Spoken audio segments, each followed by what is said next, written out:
Monsoon की एक अंधेरी रात थी। आसमान में काले बादल छाए थे और बिजली कड़क रही थी। कोमल, एक गरीब फूलमाला बेचने वाला, अपना सामान बेचकर कुसुमपुर गांव से लौट रहा था। गांव में आज एक अजीब सी खामोशी थी और लोग डरे हुए लग रहे थे। तेज होती बारिश से बचने के लिए कोमल ने गांव के आखिरी छोर पर हरन चचा की चाय की दुकान पर आश्रय लिया।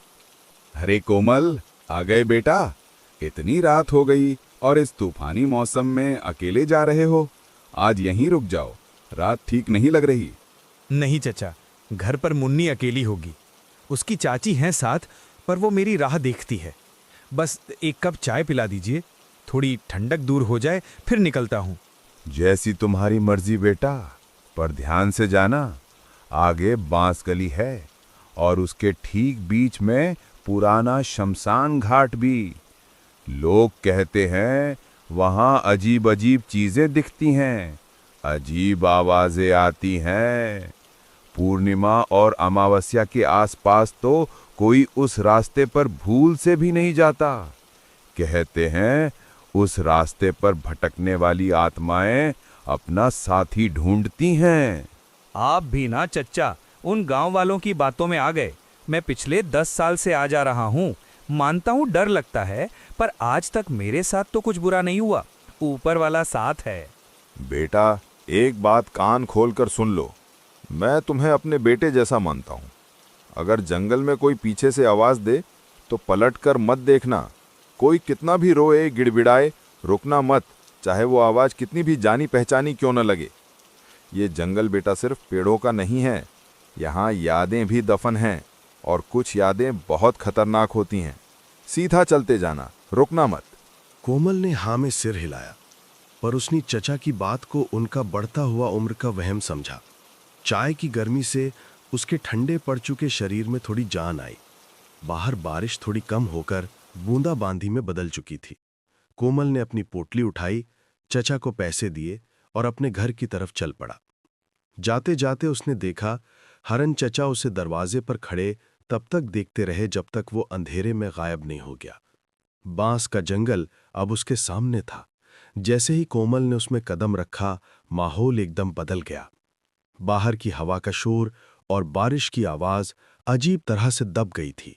यहां एक ऐसी खामोशी थी जो शोर से ज्यादा डरावनी थी। सिर्फ उसके कीचड़ भरे कदमों की छप छप की आवाज गूंज रही थी। उसे एहसास हुआ कि वो अकेला नहीं है। उसे लगा जैसे बांस के दरख्तों के पीछे से, अंधेरे के पर्दों से कोई उसे घूर रहा है, सूनी सूनी प्यासी आंखों से। अचानक उसके कानों में एक बच्चे के रोने की आवाज आई। आवाज बहुत धीमी थी, जैसे कोई दूर बैठा सिसक रहा हो। कोमल के कदम वहीं जम गए। उसका दिल जोर से धड़कने लगा। हरन चचा की बात उसके दिमाग में गूंजी, पलट कर मत देखना। कौन कौन है वहां? रोने की आवाज बंद हो गई। एक पल के लिए सन्नाटा छा गया। कोमल को लगा शायद ये उसका वहम है। उसने एक लंबा सांस लिया और आगे बढ़ने ही वाला था कि उसे अपने कंधे पर एक बर्फ जैसा ठंडा हाथ महसूस हुआ। डर के मारे कोमल की चीख निकलते निकलते रह गई। कोमल ने अपनी सारी हिम्मत जुटाकर पलट कर देखा। एक 12-13 साल का लड़का खड़ा था, बारिश में पूरी तरह भीगा हुआ। उसके कपड़े फटे हुए थे, चेहरे पर कीचड़ लगा था और उसकी बड़ी बड़ी आंखों से आंसू बह रहे थे। चेहरे पर ऐसी मासूमियत थी कि एक पल के लिए कोमल अपना सारा डर भूल गया। कौन कौन हो तुम बेटा? और यहाँ इतनी रात में अकेले क्या कर रहे हो? दादा, डरिए मत। मेरा नाम रजत है। मैं पास के गांव का हूँ। रास्ता भटक गया था। मुझे मुझे आपकी मदद चाहिए। मेरा छोटा भाई वो मर गया है। ये कहते हुए रजत फूट फूट कर रोने लगा। सुबह से उसकी लाश घर पर पड़ी है। गांव में कोई मेरी मदद नहीं कर रहा। सब कहते हैं ये मनहूस है। उसकी माँ भी नहीं है और बाबा शहर गए हैं। मैं अकेला क्या करूं? क्या आप उसके अंतिम संस्कार में मेरी मदद करेंगे? कोमल एक भला आदमी था। उसने जिंदगी में बहुत दुख देखे थे। अपनी पत्नी राधा को अपनी आंखों के सामने तिल तिल मरते हुए देखा था। एक बच्चे की आंखों में इतना दर्द देखकर उसका दिल पिघल गया। वो अपनी सारी थकान, अपना डर और हरन चचा की चेतावनी सब कुछ भूल गया। ठीक है बेटा, रोना बंद करो, मैं हूं ना। कहाँ है तुम्हारा भाई? चलो मैं तुम्हारी मदद करूंगा। कोई भी बच्चा इस तरह अकेला नहीं रहना चाहिए। रजत ने आंसू पोंछते हुए कोमल की तरफ देखा। उसके चेहरे पर एक अजीब सी राहत थी। वो कोमल को जंगल के और अंदर ले जाने लगा, उस कच्चे रास्ते पर जहां कोई नहीं जाता था। ये रास्ता और भी घना और डरावना था। कोमल ने महसूस किया कि जहां जहां रजत पैर रख रहा था वहां कीचड़ में कोई निशान नहीं बन रहे थे, और उस लड़के के शरीर से एक अजीब सी ना बर्दाश्त होने वाली ठंडक निकल रही थी, जो बारिश की ठंड से अलग थी। कोमल ने इन बातों को अनदेखा कर दिया, ये सोचकर कि शायद डर और थकान की वजह से उसका दिमाग उसके साथ खेल खेल रहा है।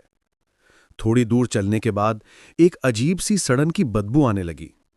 ये किसी मरे हुए जानवर की नहीं, बल्कि सड़े हुए इंसानी गोश्त की बदबू थी। बेटा, ये कैसी बदबू है? बस हम पहुंच गए दागा। रजत कोमल को एक छोटी सी खुली जगह पर ले आया। ये जगह बांस के दरख्तों से ऐसे घिरी थी जैसे कमरा हो। यहां जमीन पर गीले पत्तों के ढेर के नीचे एक शरीर पड़ा था। कोमल ने कांपते हुए हाथों से अपनी टॉर्च की रोशनी उस पर डाली।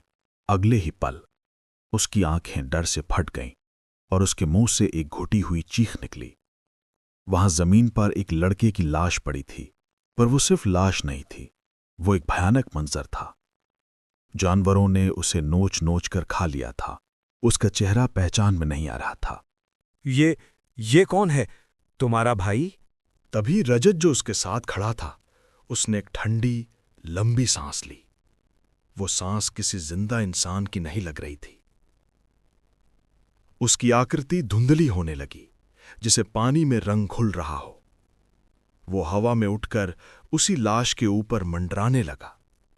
उसका मासूम चेहरा अब बदल चुका था। उसकी आंखें काली और खाली गड्ढों जैसी हो गई थी, और उनमें एक ऐसी नफरत और भूख थी जिसे देखकर कोमल की रूह कांप गई। ये मैं ही हूं, मुझे इन लोगों ने मार दिया। अब तुम मेरा अंतिम संस्कार करोगे, हमेशा के लिए। कोमल चीखता हुआ वहां से भागा। वो पागलों की तरह दौड़ रहा था, ये भी नहीं देख रहा था कि वो कहां जा रहा है। उसके पीछे रजत की खौफनाक हंसी गूंज रही थी, एक ऐसी हंसी जो किसी जीते जागते इंसान की नहीं हो सकती थी। भागते भागते आखिरकार कोमल जंगल से बाहर निकला और बेहोश होकर सड़क पर गिर पड़ा। अगली सुबह जब उसकी आंख खुली तो वो हरन चचा के घर के अंदर एक चारपाई पर लेटा हुआ था। सूरज की रोशनी खिड़की से आ रही थी। उसके सर पर गीली पट्टी रखी थी और शरीर पर कई खरोंचें थीं। एक पल के लिए उसे लगा जैसे कल रात एक बुरा सपना था, पर फिर उसे सब याद आ गया। जंगल, रजत का मासूम चेहरा, वो लाश और वो खौफनाक हंसी। वो हड़बड़ाकर उठ बैठा। शांत तो हो जाओ बेटा, शांत हो जाओ। तुम सुरक्षित हो। रात में जब मैं दुकान बंद करके लौट रहा था तो तुम सड़क पर बेहोश पड़े थे। उसने हरन चचा को सारी कहानी सुनाई, हर एक बात, हर एक खौफनाक पल। कोमल, वो भूत कोई और नहीं, मेरा ही बेटा रजत था। तुमने जो लाश देखी वो उसी की थी। ये सुनकर कोमल हैरान रह गया। उसकी मां के मरने के 3 दिन बाद वो शहर से लौट रहा था। वो अपनी मां से बहुत प्यार करता था। उसकी मौत की खबर सुनकर वो पागल सा हो गया था। रात में ही पैदल चल पड़ा। इसी जंगल में कुछ बदमाशों ने उसे पैसों के लिए लूटने की कोशिश की। जब उसने विरोध किया तो उन्होंने उसे मार दिया और उसकी लाश वहीं जंगल में फेंक दी। पुलिस को उसकी लाश तक नहीं मिली। उसकी आत्मा तब से यहीं भटक रही है, इंसाफ मांग रही है। हरन चचा ने बताया कि रजत की आत्मा ने आज तक किसी को ऐसी हानि नहीं पहुंचाई। वो बस लोगों को उस खतरनाक रास्ते से दूर रखने के लिए डराती है, ताकि जो उसके साथ हुआ वो किसी और के साथ ना हो। कोमल को ये सुनकर बहुत दुख हुआ। एक बाप का दर्द वो समझ सकता था। 2 दिन बाद कोमल का शरीर थोड़ा ठीक हुआ। उसने अपना सारा सामान बांधा, उसने फैसला किया कि वो रात में ही निकल जाएगा, पर इस बार बांस गली वाले रास्ते से नहीं, बल्कि लंबे घूमकर जाने वाले खेत खलियानों के रास्ते से। जब वो हरण चचा की दुकान के पास से गुजरा तो दुकान बंद थी। अचानक उसे लगा कि हरण चचा हाथ में एक छोटी सी मिट्टी की हंडी लिए जंगल की तरफ जा रहे हैं। कोमल हैरान हो गया। इतनी रात में चचा जंगल में क्या करने जा रहे हैं? एक अनजान सा बुरा शक उसके दिल में घर कर लिया। उसने सोचा, कहीं चचा अपनी बेटी की आत्मा से मिलने तो नहीं जा रहे? पर उनकी चाल में एक अजीब सी तेजी थी, एक अजीब सा उत्साह था। वो चुपके से पेड़ों की आड़ में हरण चचा का पीछा करने लगा। हरण चचा उसी जगह पहुंचे जहां कोमल को रजत की लाश मिली थी। वहां अब सिर्फ कुछ हड्डियां बिखरी पड़ी थीं, जिन पर अब भी मांस के कुछ टुकड़े लगे थे। हरण चचा ने मिट्टी की हांडी नीचे रखी। बेटा रजत, देख मैं तेरे लिए क्या लाया हूं। तू अकेला है ना, इसीलिए मैं तेरे लिए एक नया दोस्त लाया हूं। वो फेरी वाला। वो बहुत डर गया था, पर मैंने उसे रोक लिया। अब वो लौट कर जा रहा है, पर रास्ता भूल जाएगा और फिर वो तेरे पास आ जाएगा हमेशा के लिए। अब तू अकेला नहीं रहेगा। हम दोनों मिलकर तेरे लिए और भी दोस्त लाएंगे। कोमल ये सुनकर पत्थर का हो गया। उसके दिमाग में सब कुछ साफ हो गया। कोमल को एहसास हुआ कि वो एक जाल में फंस चुका है। कोमल चुपके से वापस मुड़ने लगा, पर उसका पैर एक सूखी टहनी पर पड़ गया। एक तेज खट की आवाज अंधेरे में गूंज गई। हरण चचा और रजत की आत्मा जो वहीं खड़ी थी, दोनों ने एक साथ कोमल की तरफ देखा। हरण चचा के चेहरे पर अब वो भोलापन नहीं, बल्कि एक शैतानी जीत वाली मुस्कान थी। रजत, देख तेरा दोस्त आ गया। वो जाना नहीं चाहता, खेल उसके साथ। रजत की आत्मा, जिसका चेहरा अब पूरी तरह से खौफनाक हो चुका था, एक झटके में कोमल के सामने आ गई। उसका चेहरा अब एक बच्चे का नहीं, बल्कि एक भूखे भेड़िए जैसा लग रहा था। नहीं चाचा, तुम एक शैतान हो। पर उसकी चीख बांस के जंगल के अंधेरे में दब कर रह गई। अगले दिन सूरज फिर निकला। हरण चचा अपनी चाय की दुकान पर बैठे थे, एक नए मुसाफिर का इंतजार कर रहे थे, और उस बदनाम बांस गली में अब एक और आत्मा फटक रही थी, हमेशा के लिए कैद।